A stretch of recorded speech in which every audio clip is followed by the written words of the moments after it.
What's up, people? Welcome back. We're home.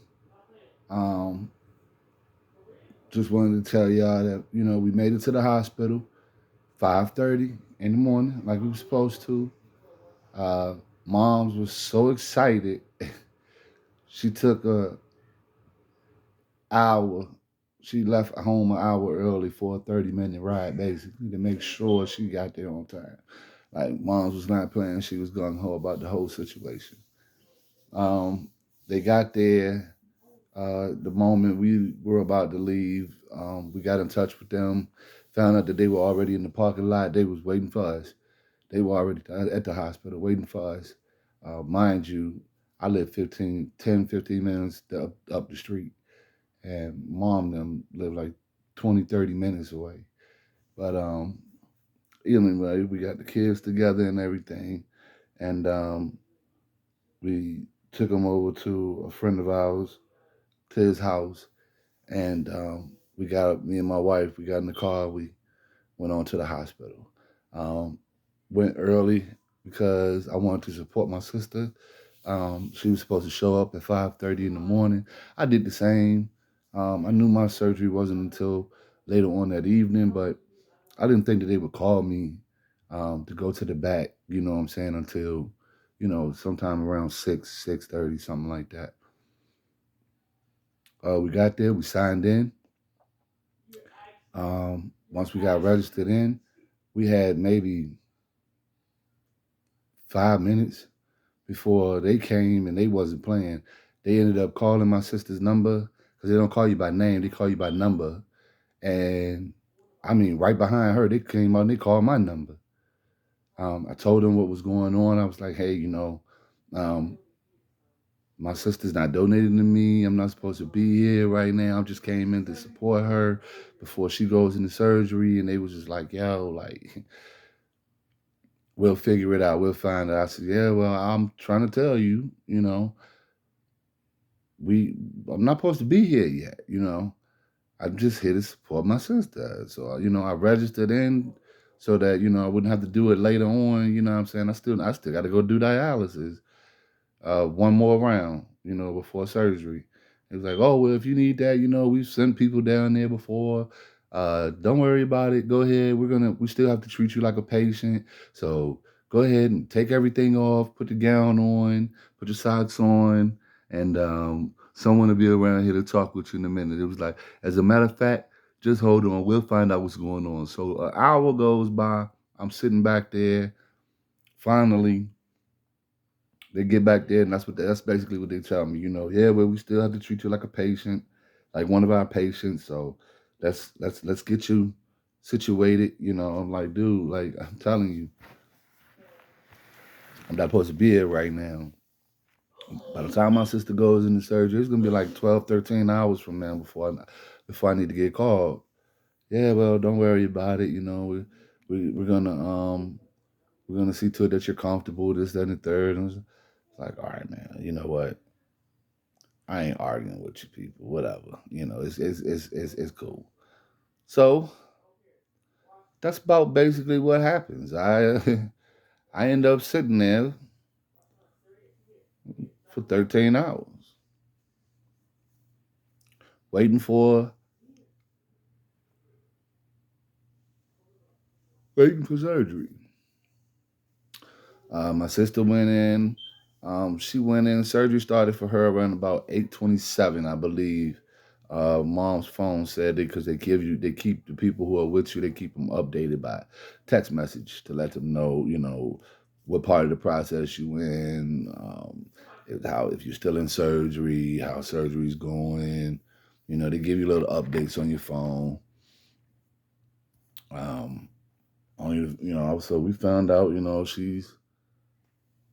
she was in surgery, and um, it was all a waiting game after that.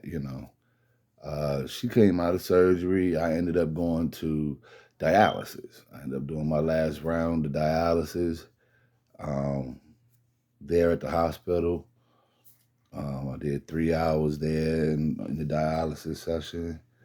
And I left dialysis, and we left so late that the moment I left dialysis, they were trying to take me straight to the surgery room.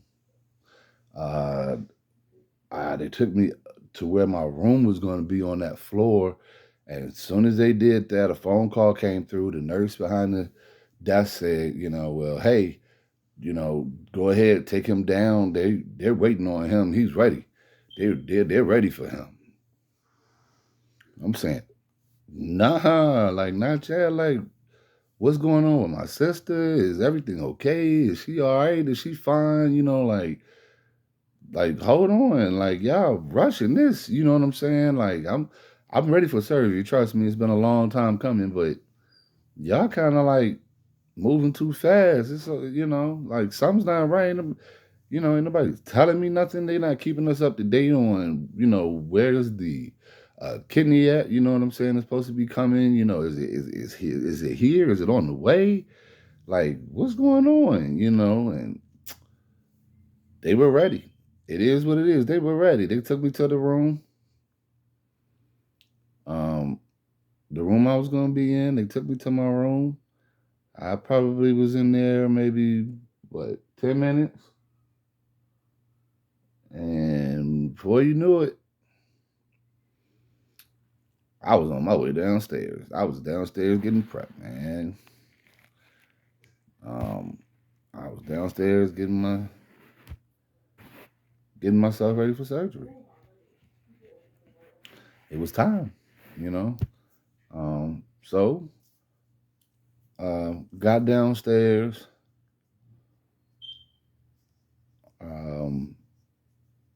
Took me back to where I was at, the pre-op area where I had been all that time, all those hours, and they you got butt naked and put the little pad on your back, on your lower back, for it's like this little cushion pad that they put on the little small on the inside of your back. And that was that. That was that. We were going down the hallway. We were headed to surgery.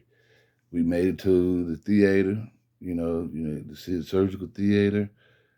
Got in there, and I mean, what can I say except I moved over to the operating table from the bed that I was in. I got in there, moved over to the bed. They hooked me up. They hooked my IV up. I felt a little burn, a little sting. I confirmed my birth date, my name and birth date for them. And I woke up. Like, I woke up. I woke up 2 hours later, an hour or two later, whatever, is how it felt.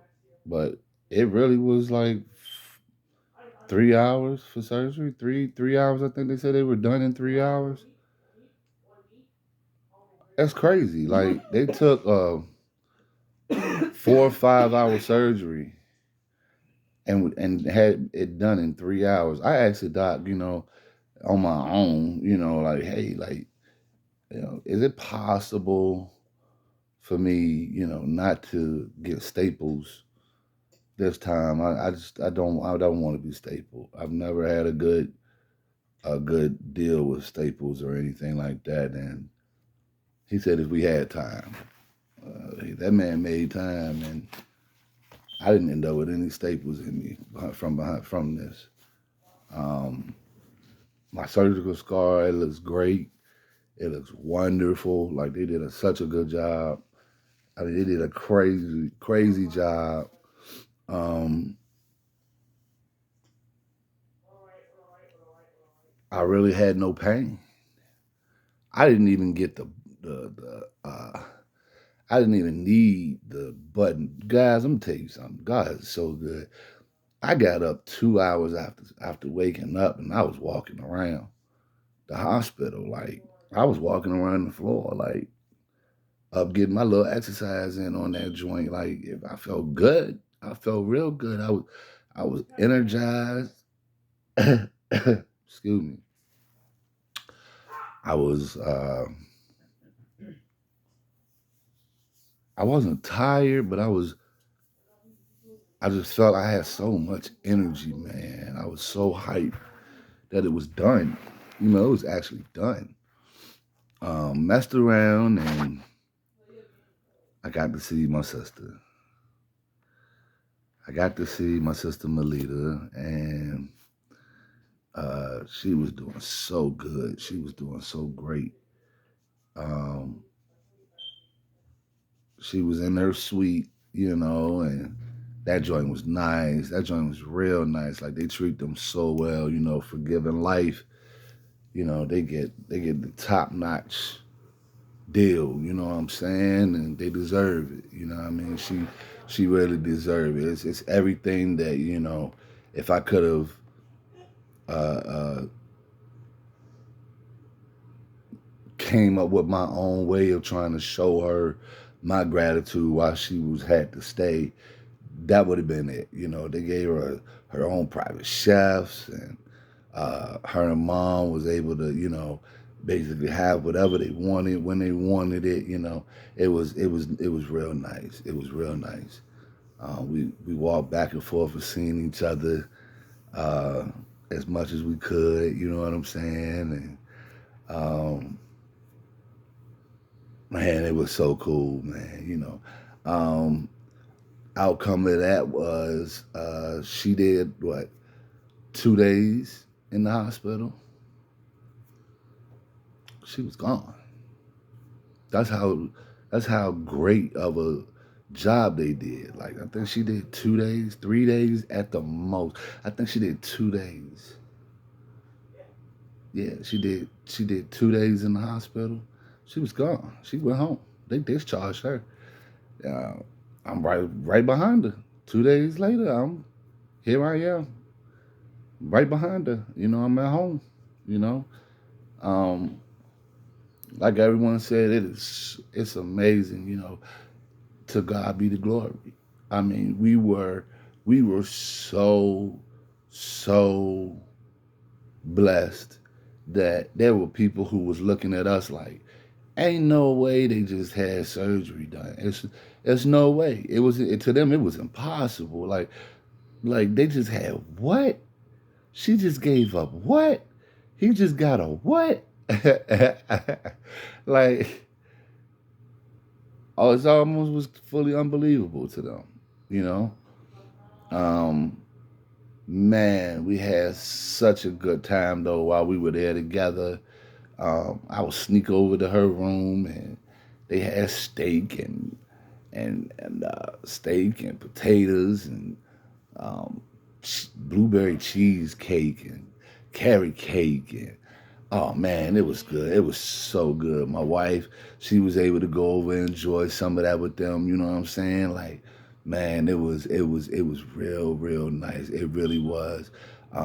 Every nurse, every person who worked on floors, man, they were absolute all stars. They really were.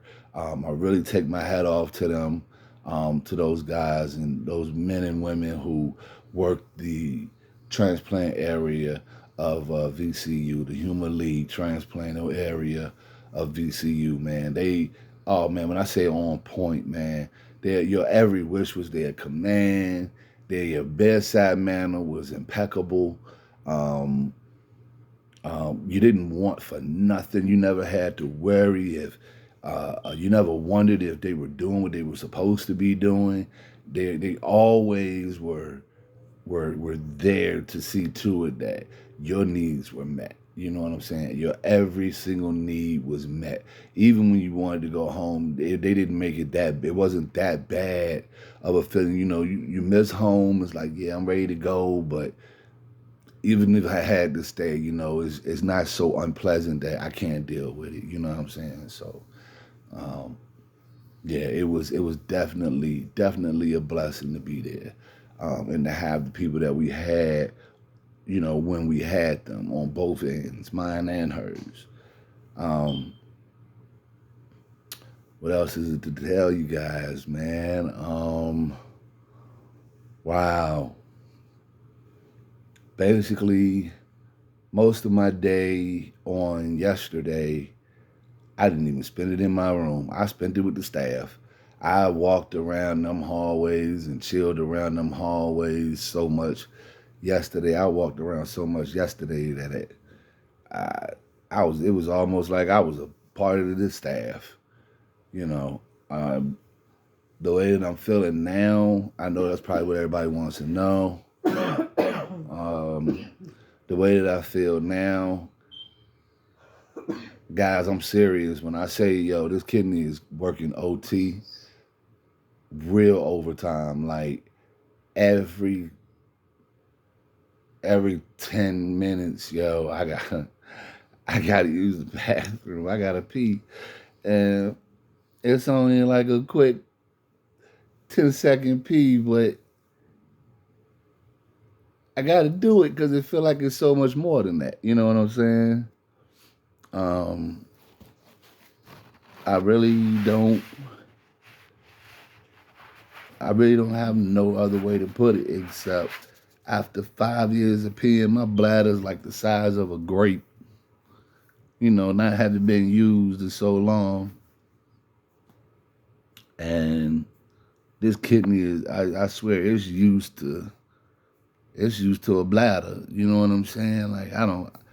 Man, they were pumping me with so much fluid, trying to match everything that I put out. They matched me with an IV. You know what I'm saying? IV fluids, so I wouldn't dehydrate and able to keep the kidney moving, keep it working like it was. You know, have not had not one complication whatsoever with this kidney at all. This kidney is, I swear, it's working like two kidneys.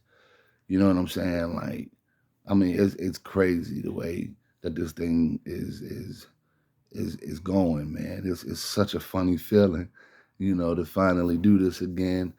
It burns. Um, it does. It burns. But that's because trying to get used to that again, using that again. You know what I'm saying? Um, but I take it, man. I don't have no complaints, none. I have no complaints about it. These are issues that like I said, these are issues I would go for all over again. That's all to it. That's just straight up. Um, oh man, you guys, I wanted to say that again to you guys, man. You guys showed up so hard, responded so hard to the first video. I did put up those videos, those pictures, but they came out when I did them. They came out in like a short. So what I'm gonna do is I'm gonna try to attach those to the end of this vid, and so you guys can see what I was talking about with the old kidneys, how they looked when they came out, and um, my a couple of my fistula pictures and stuff, and how that looked, and how bad that turned out for me and stuff like that. Just to give you a little context on some visualization to see what it was like. You know what I'm saying? That journey, part of the journey. Um, so far, so good. My sister's at home. She's doing very, very, very well. She wanted me to let you all know that she loves you. She thanks you for all of your love and your support, and that she's got each and every one of your messages. She's seen each and every one of your messages. I made sure to let her know exactly what to do so that she could see them. I'm pretty sure mom showed her too, because mom's been on there. She's been so active on there too. But yes, we are truly blessed.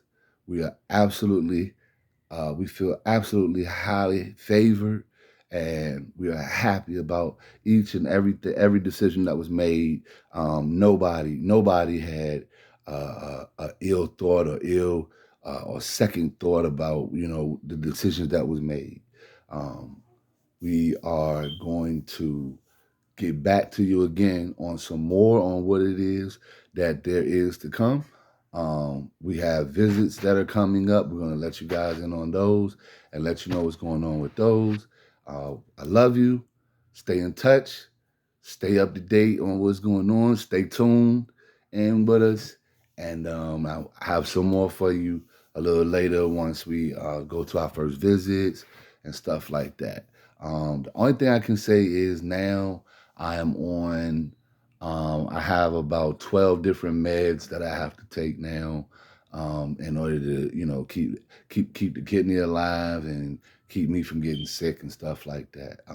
And I'll go over some of those next time on another video. But I wanted to get this out to you guys, and I wanted you all to be able to, be caught up to date on what it is that's been going on and how things have been progressing so far since the surgery. We're doing beautifully. I mean, what can I say? Is God's got it, and we know He does, and we just thank Him for everything, and we thank you too, and we love you. We appreciate you. Stick with us.